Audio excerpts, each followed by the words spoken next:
بسم اللہ الرحمن الرحیم۔ السلام علیکم ورحمۃ اللہ وبرکاتہ۔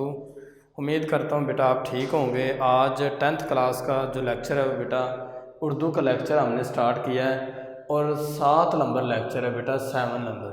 تو آج 7واں لیکچر ہمارا ہے اور ہم نے بیٹا سٹارٹ کی ہوئی تھی غزل، اور اس کے جو مصنف کا نام ہے بیٹا جگر مراد آبادی ہے بیٹا، تو جو شاعر کا نام ہے وہ جگر مراد آبادی ہے۔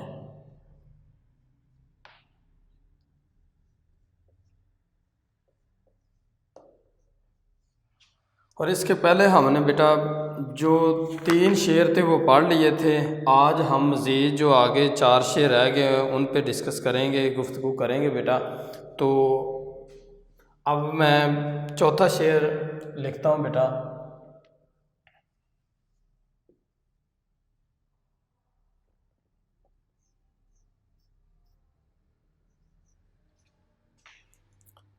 سلسلہ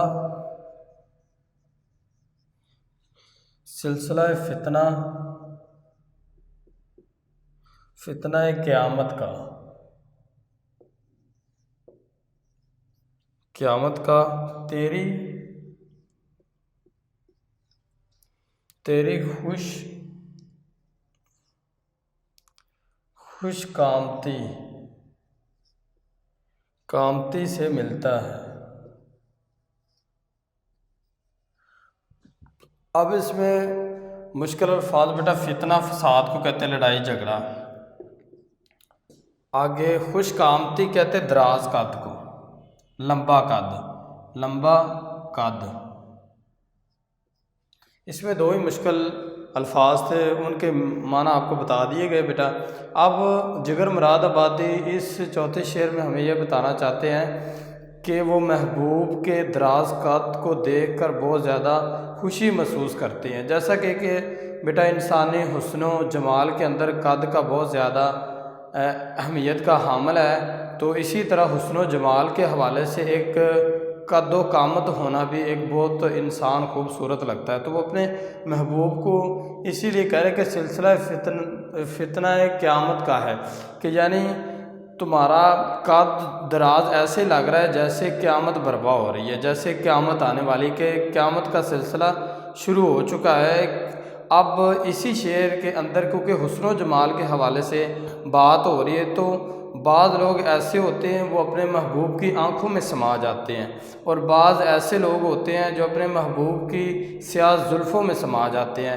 اور یہاں بھی شاعر ہمیں یہی بتانا چاہتے ہیں کہ یہ جو ہے کہ وہ دراز قد جو ہے یہ اس کے حسن و جمال میں، محبوب کے حسن و جمال میں بہت زیادہ اضافہ کر رہا ہے، تو اسی کے حوالے سے ہمیں اس شعر میں بتا دیا گیا ہے بیٹا۔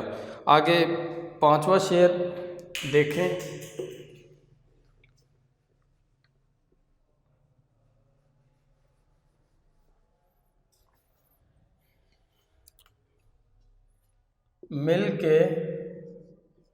مل کے بھی جو کبھی نہیں ملتا،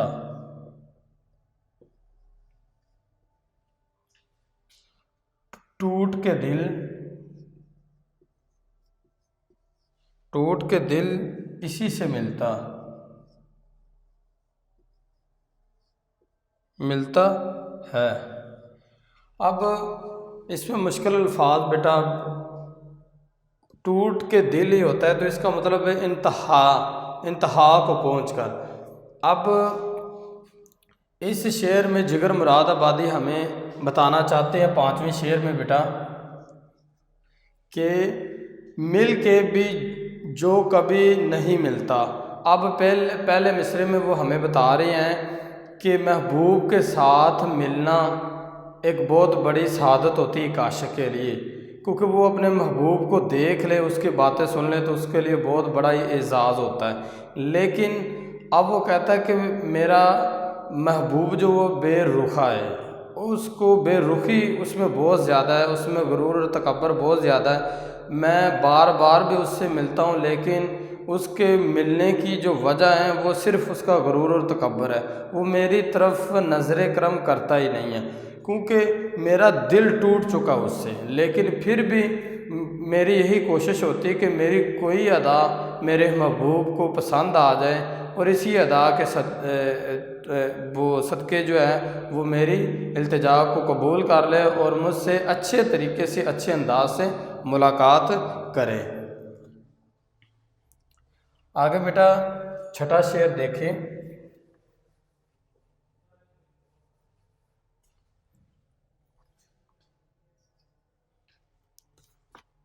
کاروبار جہاں سنوارتے، کاروبار جہاں سنوارتے ہیں، آگے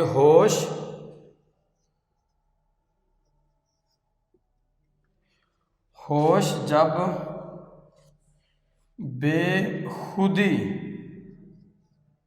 بے خودی سے ملتا ہے۔ اب اس میں مشکل الفاظ جو بیٹا، کاروبار دنیاوی معاملات کو کہتے ہیں، دنیاوی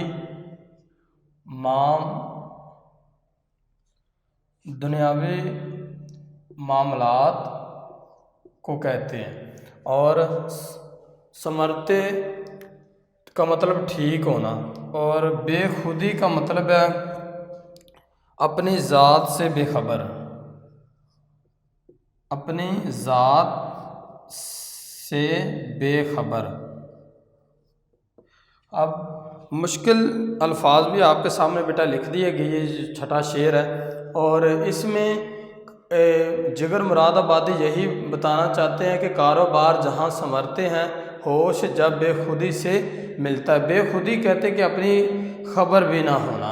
اب پہلے مصرے کی طرف ہم آتے ہیں بیٹا، تو اس میں کاروبار جہاں سنورتے ہیں کہ دنیا کا یہ طور طریقہ بیٹا ہے کہ جس کا کاروبار اچھا ہوتا ہے اس کی زیادہ عزت کی جاتی ہے، اور جس کا کاروبار اچھا ہوتا ہے اس کی سب سے بڑی خوبی یہ ہوتی ہے کہ وہ اپنے کاروبار کو بہت اچھے طریقے سے مثلاً کرتا ہے، جس کی وجہ سے اس کو زیادہ سے زیادہ اس کا اچھا رسپانس ملتا ہے، اور وہ اپنے آپ کو گم کر لیتا اپنے کاروبار میں، دل سے کام کرتا، اپنے آپ کو بھول جاتا ہے، اپنی خودی کو وہ چھوڑ دیتا ہے، جو اس کے اندر خود ہوتی ہے وہ اپنے آپ سے بیگانہ ہو جاتا ہے۔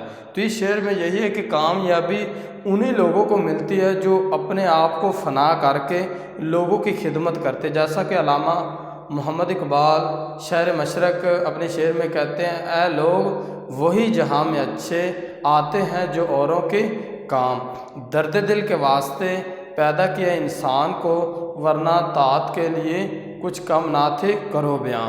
تو اس کے حوالے سے یہ بات اگر بیٹا کی جائے تو ہمیں یہی پتہ چلتا ہے کہ دنیا میں جگر مراد آبادی ہمیں اس شعر میں یہی بتانا چاہتا ہے کہ دنیا میں کامیابی انہی لوگوں کو ملتی ہے جو دوسروں کے لیے اپنی زندگی وقف کر دیتے ہیں، کیونکہ قرآن مجید میں ارشاد بھی ہے کہ مخلوق اللہ تعالیٰ کا کنبہ ہے، اور جو اللہ کے کنبے میں سے سب سے بہترین انسان وہ ہے جو اس کی مخلوق کو فائدہ پہنچاتا ہے، ان کے کام آتا ہے۔ تو اس شعر میں ہمیں کام کی طرف راغب دی گئی ہے۔ آگے لاسٹ شعر ہے، اس کا مقطع جو ہے بیٹا،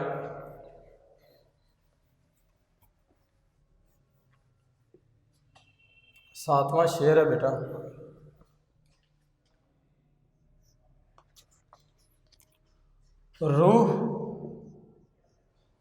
روح کو بھی مزہ محبت کا، دل کی ہمسائیگی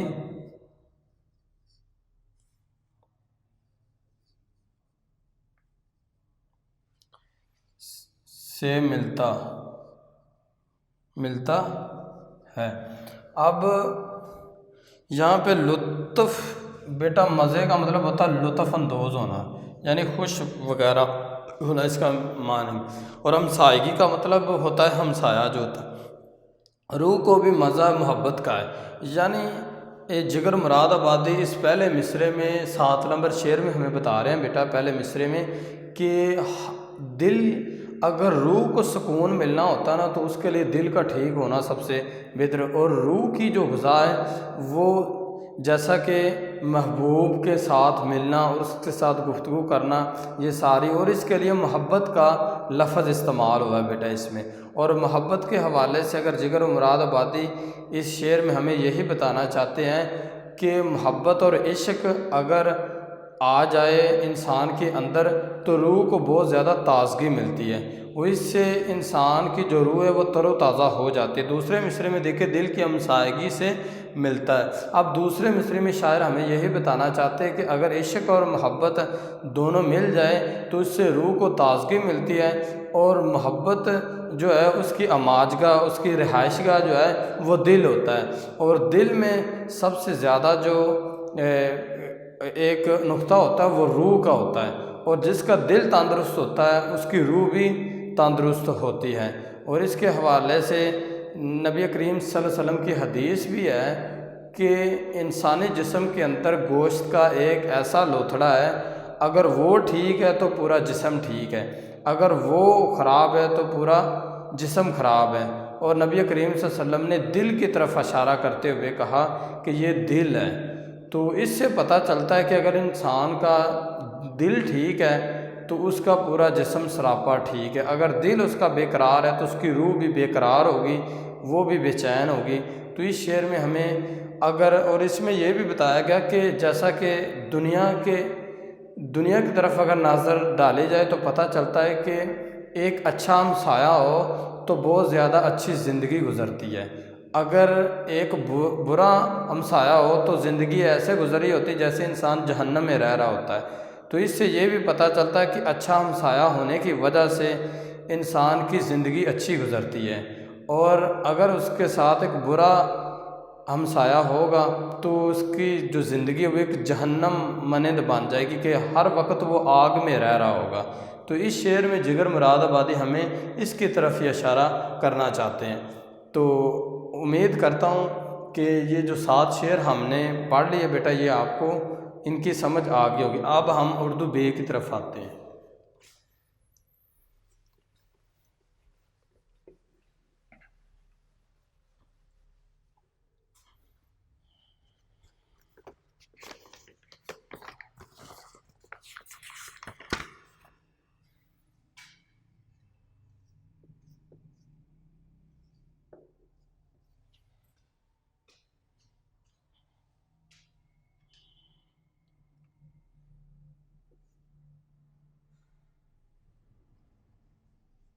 مضمون تھا بیٹا ہمارا لاسٹ مضمون تھا وقت کی پابندی، وقت کی پابندی، اور اس کے ہم نے جو ہیڈنگز تھے وہ بیٹا پہلے مفہوم پڑھا تھا، مفہوم، آگے ہم نے بیٹا وقت کی اہمیت، تیسرے نمبر پہ بیٹا نظام کائنات،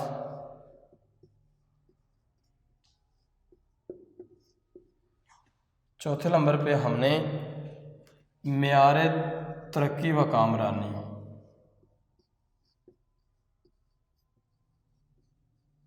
اور نمبر 5 پہ بیٹا وقت ایک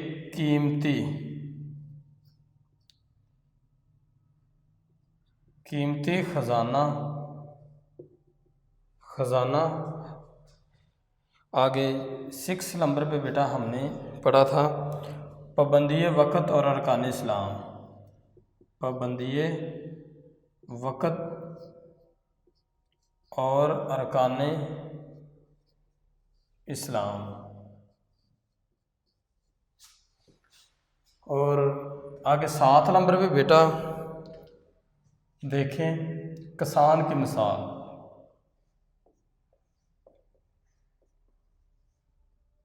کسان کی مثال، آگے ملازم کی مثال، آگے مجاہد کی مثال۔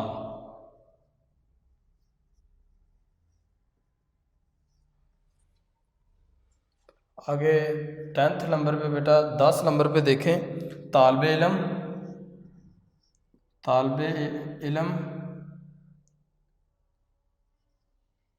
علم کی مثال۔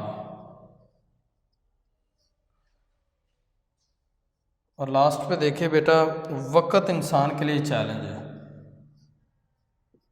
وقت انسان کے لیے چیلنج ہے۔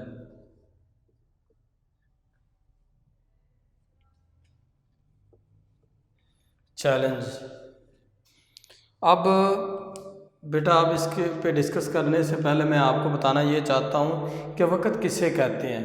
اس دن میں ڈیفینیشن بتائی تھی، آج میں آپ کو زبانیں بتا دیتا ہوں کہ وقت کی پابندی سے مراد کسی کام کو اس کے مقررہ وقت اور باقاعدگی سے کرنے کو وقت کی پابندی کہتے ہیں۔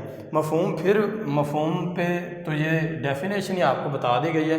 آگے بیٹا وقت کی اہمیت میں دوبارہ ریپیٹ کر رہا ہوں تاکہ آج یہ ایسے مکمل ہو جائے اور آپ کا ریویژن بھی ہو جائے بیٹا۔ اب دیکھیں وقت کی اہمیت کے حوالے سے کہ وقت کسی کا انتظار نہیں کرتا، جس طرح وقت آتا ہے اسی طرح بیٹا وہ گزر جاتا، وہ کسی کا انتظار نہیں کرتا۔ انسان کو وقت کی قدر کرنی چاہیے، اگر وہ وقت کی قدر کرے گا تو اس کی اہمیت سے فائدہ اٹھا سکے گا، اور جنہوں نے وقت کی قدر کی آج دنیا میں کامیابی و کامرانی ان کا مقدر بن چکی ہے۔ تیسرے نمبر پہ دیکھیں بیٹا کائنات، نظام کائنات کے نظام میں بیٹا اگر دیکھا جائے تو یہ اللہ تعالیٰ نے نظام کائنات تخلیق کیا ہے۔ سب سے پہلے ہم سورج کی بات کریں تو سورج اپنے وقت پہ نکلتا ہے اور اپنے وقت پہ غروب ہوتا ہے۔ اسی طرح چاند کا بھی مقرر وقت ہے، وہ اپنے مقررہ وقت پر طلوع ہوتا ہے اور اسی طرح وہ غروب ہوتا ہے۔ اسی طرح آسمان پہ دیکھیں تو ہمیں بہت سارے ستارے نظر آتے ہیں، ستاروں کا بھی مقرر وقت ہے، وہ بھی اپنے اپنے وقت میں آتے ہیں اور اپنے اپنے وقت میں سے ہی غائب ہو جاتے ہیں۔ اسی طرح اللہ تعالیٰ نے ہمیں موسم عطا کیے، وہ بھی اپنے اپنے وقت پابندی کے ساتھ آتے ہیں اور اسی طرح وہ بھی رخصت ہو جاتے ہیں۔ تو نظام کائنات کی کوئی بھی چیز آپ بیٹا دیکھ لیں وہ وقت کی پابند ہے اور اسی وقت کے تحت وہ اپنا کام سر انجام دیے ہوئے ہے۔ آگے دیکھیں معیار ترقی و کامرانی، کہ معیار جو ہوتا ہے انسان کا رتبہ اور ترقی کامرانی انہی کا مقدر بیٹا بنتی ہے جو وقت کی پابندی کرتی ہے۔ جیسا کہ دنیا کی سپر پاور قومیں جتنی بھی، جیسا کہ امریکہ، چائنا، روس، جتنے بھی ترقی یافتہ ممالک ہیں، ان کی بڑی وجہ کیا ہے کہ انہوں نے وقت کی قدر کی ہے۔ اور آج دیکھ لیں کہ پوری دنیا کے اندر معیار ان کا بہت بڑا ہے اور ان کو سپر پاور کہا جاتا ہے، اور اس کے علاوہ یہ دوسرے ممالک کو قرضہ دیتے ہیں اور بہت زیادہ ان کی قدر کی جاتی کیونکہ انہوں نے وقت کی قدر کی تھی، آج دنیا ان کی قدر کر رہی ہے۔ تو جنہوں نے بیٹا وقت کی قدر کی، معیار اور ترقی اور کامرانی انہی کا مقدر بنے۔ آگے 5ویں نمبر پہ بیٹا دیکھیں وقت ایک قیمتی خزانہ ہے، کیونکہ وقت ایک قیمتی خزانہ ہے، یہ اللہ تعالیٰ کی بہت بڑی نعمت ہے۔ بعض اوقات انسان سوچنے کے لیے بہت زیادہ وقت ہوتا ہے لیکن وہ اس وقت اس کو عقل نہیں آتی، جب عقل آتی تو اس کا وقت گزر چکا ہوتا ہے۔ اس لیے یہ اللہ تعالیٰ کی بہت بڑی نعمت ہوتی ہے، اگر ایک وقت میں انسان کو عقل اور وقت دیا جائے، اللہ تعالیٰ اگر اس کو عطا کر دے تو اگر وہ اس کو اچھے طریقے سے استعمال کرے گا تو وہ کامیاب اور کامران اس دنیا میں ہوگا۔ تو اسی وجہ سے بہت بڑا خزانہ ہے، اس سے ہمیں زیادہ سے زیادہ فائدہ حاصل کرنا چاہیے۔ آگے پابندی وقت اور ارکان اسلام بیٹا، پابندی وقت اور ارکان اسلام۔ ارکان اسلام میں بیٹا اس دن بھی میں نے بتایا تھا کہ نماز، روزہ، زکوٰۃ اور حج بیٹا، اگر آپ وغیرہ ان ارکان اسلام میں سب سے پہلے نماز پہ بات کی جائے تو قرآن مجید میں اللہ تعالیٰ کا ارشاد ہے، ترجمہ میں بیٹا پڑھ رہا ہوں کہ اس کا مفہوم آپ کو بتا رہا ہوں کہ اللہ تعالیٰ نے قرآن مجید میں ارشاد فرمایا کہ اور ہم نے مومنوں پر نماز جو ہے وہ مقرر وقت پر ادا کرنے کا حکم دیا ہے، اور اس کے علاوہ زکوٰۃ کی بات کی جائے تو زکوٰۃ بھی سال پورا ہونے پر 2.5% کے حساب سے سال پورا ہونے پر وقت پر ادا کرنا واجب قرار دیا گیا ہے۔ آگے ارکان اسلام میں تیسرے نمبر پہ آتا ہے روزہ۔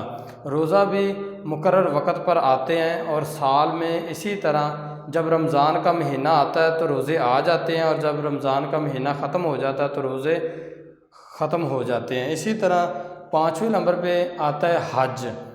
حج کو اگر دیکھیں تو وہ بھی سال میں ایک مرتبہ ہی سارے لوگ ادا کرتے ہیں۔ جن کو اللہ تعالیٰ نے استطاعت دی ہے وہ مکہ مکرمہ جا کے حج کے ارکان جو ہے وہ ادا کرتے ہیں۔ اسی طرح وہ مثلاً حج بھی ایک مقرر وقت پہ آتا ہے اور مقرر وقت پہ ہو جاتا ہے۔ آگے کسان کی مثال دیکھیں بیٹا، تو کسان اگر وقت پہ بیج بوئے گا، اچھی طرح فصل کو لینے کی کوشش کرے گا، تو اس کی سب سے بڑی مثال یہی ہے کہ جو کسان محنت کرے گا، اچھا بیج بوئے گا، وقت پہ فصل کو پانی لگائے گا، وقت پہ اس کی گوڈی کرے گا، اسی طرح مختلف قسم کی محنت اس پہ کرے گا تو فصل وقت پہ تیار ہوگی۔ اور جو کسان محنت نہیں کرے گا، اچھی طرح اس کی دیکھ بھال نہیں کرے گا، تو اس کی فصل تباہ و برباد ہو جائے گی، اور اس کی جو تھوڑی بہت اس نے محنت کی ہوگی وہ بھی اس کی ضائع ہو جائے گی۔ آگے 8 نمبر پہ بیٹا دیکھیں ملازم کی مثال۔ ملازم کسی فیکٹری کا ملازم ہو یا کسی ادارے کا ملازم ہو، اس کی سب سے بڑی خوبی یہ ہونی چاہیے کہ وہ وقت کا پابند ہونا چاہیے، یعنی جس ٹائم پہ اس کے کام کا وقت ہوتا ہے اس وقت اس کو اپنے کام پہ چلے جانا ایک بہت اچھی عادت ہوتی ہے۔ اور جو ملازم اپنے وقت پہ فیکٹری جاتا ہے اور متعلقہ ادارے جاتا ہے تو اس کی عزت بھی ہوتی ہے، اور ساتھ ساتھ وہ اپنا کام بھی مکمل کر لیتا ہے، اس طرح اس کی ترقی کے امکان زیادہ ہو جاتے ہیں۔ اور جو ملازم سستی اور کاہلی کا شکار ہوتا ہے وہ ایک تو اپنی ملازمت سے ہاتھ دھو بیٹھتا، دوسرا وہ دنیا میں رہتے ہوئے بھی کامیاب نہیں ہوتا۔ آگے مجاہد کی مثال دیکھیں۔ مجاہد اس مرد مومن کو کہا جاتا ہے جو میدان جنگ میں جا کے جہاد کرتا ہے اور اسلام کی سربلندی کے لیے وہ لڑتا ہے دشمنان اسلام کے ساتھ۔ تو اگر وہ وقت کی پابندی کرے گا، وقت پہ میدان میں جائے گا تو اس کے لیے بہت سود مند ثابت ہوگا۔ اگر یہاں پہ نپولین جو بہت بڑا فاتح دنیا کا قرار دیا گیا تھا، ایک وقت ایسا آیا کہ جب وہ جنگ کے لیے جا رہا تھا تو اس وقت وہ چند لمحے کے لیے میدان جنگ میں پہنچنے کے لیے لیٹ ہو گیا، اور دیکھا کہ اس کی فوج جو تھی وہ شکست کھا چکی تھی، کہ اس کے چند لمحے لیٹ ہونے کی وجہ سے فوج شکست کھا چکی تھی۔ تو آگے دیکھیں طالب علم کی مثال۔ طالب علم کی مثال میں سب سے پہلے تو آپ کو پتہ ہونا چاہیے کہ جو طالب علم محنت کرتا ہے اپنے وقت کے ساتھ، جو مثلاً اس کو سبق ملتا ہے اگر وہ ساتھ ساتھ یاد کرتا رہتا ہے تو وہ ایک نہ ایک دن کامیاب لازمی ہو جاتا ہے۔ اور دوسری بات یہ ہے کہ جو طالب علم اپنے وقت کی قدر نہیں کرتا اور ساتھ ساتھ وہ سبق نہیں یاد کرتا، ایک وقت ایسا آتا ہے کہ علم کا جو ذخیرہ ہے وہ بہت زیادہ بڑھ جاتا ہے، اور اس طرح وہ اس کے ذہن پہ بہت زیادہ بوجھ بن جاتا ہے، اس طرح وہ ناکام ہو جاتا ہے اور پھر وہ کامیاب نہیں ہوتا، کیونکہ اس نے وقت کی قدر نہیں کی۔ کامیاب وہی ہوتا ہے جو وقت کی قدر کرتا ہے۔ آگے 11 نمبر پہ بیٹا دیکھیں وقت انسان کے لیے چیلنج ہے۔ وقت ایک مقابلہ ہے، اگر انسان وقت کو نہیں کاٹے گا تو وقت انسان کو کاٹ دے گا۔ ایسے وقت ایک تیز دھار تلوار کی ایک تیز دھار ہے، اگر انسان اس کو نہیں کاٹے گا تو یہ انسان کو کاٹ دے گا۔ اس لیے وقت کی قدر کرنی چاہیے۔ اگر وقت انسان کے پاس اللہ تعالیٰ کی ایک بہت بڑی امانت ہوتا ہے، اگر ہم اس کو صحیح طریقے سے استعمال کریں گے تو ہم اللہ تعالیٰ کی یہ عطا کردہ امانت کو صحیح طور پہ سر انجام دے سکیں گے۔ اب یہ ساری ہیڈنگز جو ہے بیٹا آپ کے سامنے میں نے جو متعلقہ پوائنٹ ہے آپ کے سامنے بیان کیے ہیں، امید کرتا ہوں کہ اس مفہوم اور یہ ساری جو ہیڈنگز میں نے آپ کو بیان کی ہے اس میں آپ کو اب ہیلپ مل چکی ہوگی۔ تو آپ نے جب ایسے لکھنا ہے، مضمون لکھنا ہے آپ نے، اس وقت آپ نے ان ہیڈنگز کو ملحوظ خط رکھتے ہوئے 4-5 لائنوں پر مشتمل جو پیراگراف ہے اسی طرح لکھو گے تو یہ 4-5 جو پیج ہے وہاں تک آپ کا یہ مضمون کمپلیٹ ہو جائے گا۔ امید کرتا ہوں کہ آپ کو اس کی سمجھ آ گئی ہوگی۔ اللہ حافظ۔